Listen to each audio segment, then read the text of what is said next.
अब जो आप पढ़ेंगे वो आपकी understanding of the term dispersion को और स्ट्रॉन्ग कर देगा कि meaning of dispersion, now objectives, तो वो पर्पस भी क्लियर करेगा कि अच्छा why do we want to calculate dispersion. काफी हद तक वो बात ऑलरेडी कवर हो चुकी है, बस अब उसको और ज्यादा एलैबोरेटेड वे में पढ़ेंगे। What are the objectives of measuring dispersion? Number 1, to test reliability of an average. कह रहे जो एवरेज आपने कैलकुलेट करी है ये ट्रू पिक्चर शो कर रही है कि नहीं कर रही है, ये true representative of the entire data है कि नहीं। Measures of dispersion are used to test to what extent an average represents the characteristic of a series. क्या जो आपने अरिथमेटिक मीन और मीडियन और मोड निकाला, क्या वो पूरे डेटा को रिप्रेजेंट करने लायक है कि नहीं है।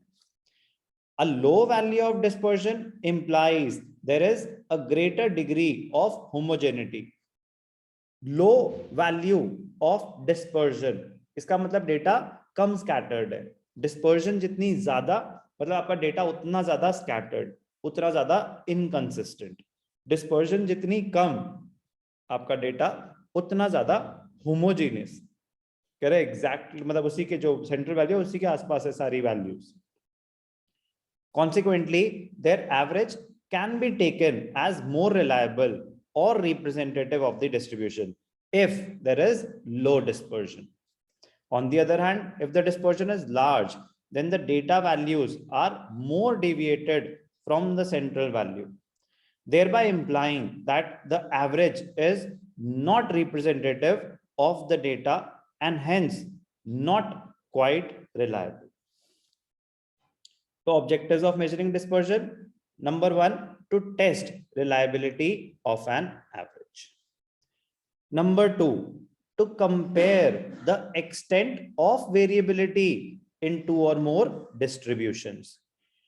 To compare the extent of variability in 2 or more distributions. It aims to find out the degree of uniformity or consistency in 2 or more sets of data. A high degree of variation would mean little uniformity or consistency, whereas a low degree of variation would mean greater uniformity or consistency. To compare the extent of variability. To control the variability itself. The study of variation helps to analyze the reasons and causes of variations. This may be helpful in controlling the variation itself. आप study कर रहे हो कि data scattered है कि नहीं है, uniform है कि नहीं है, वेरिएबिलिटी की मतलब आप अपनी सेंट्रल वैल्यू से बहुत बारी एक्सट्रीम्स में जा रहे हैं।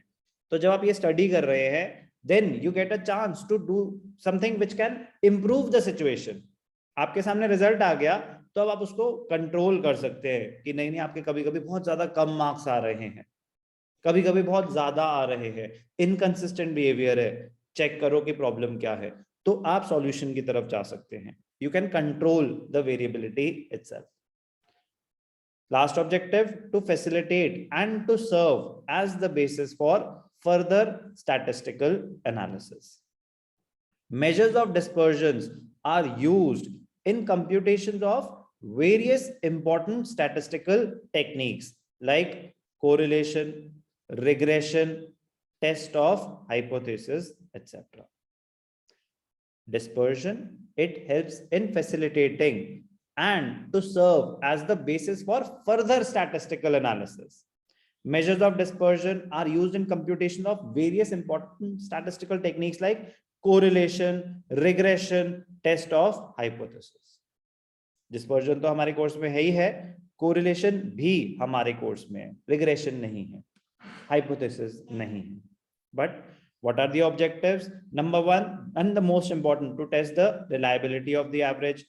Next, to compare the extent of variability in 2 or more distributions. जिसमें ना कि प्राइस कम होगा डिमांड बढ़ेगी, प्राइस बढ़ेगा डिमांड कम होगी, दो अलग डेटा को कंपेयर कर रहे हैं हम उसमें, तो डिग्री ऑफ वेरिएबिलिटी करेक्ट किस हद तक ये बात सही है, ये डिस्पर्जन आपको हेल्प कर सकता है। Next, to control the variability itself, कि एक बार ये आपके सामने डेटा आ गया कि कितना स्कैटर्ड है, बहुत ज्यादा स्कैटर्ड है, तो आप उसके ऊपर करेक्टिव मेजर लो, नहीं है तो बहुत अच्छी बात है। To facilitate and to serve as the basis for further statistical analysis. क्या था ये? Objectives of measuring dispersion.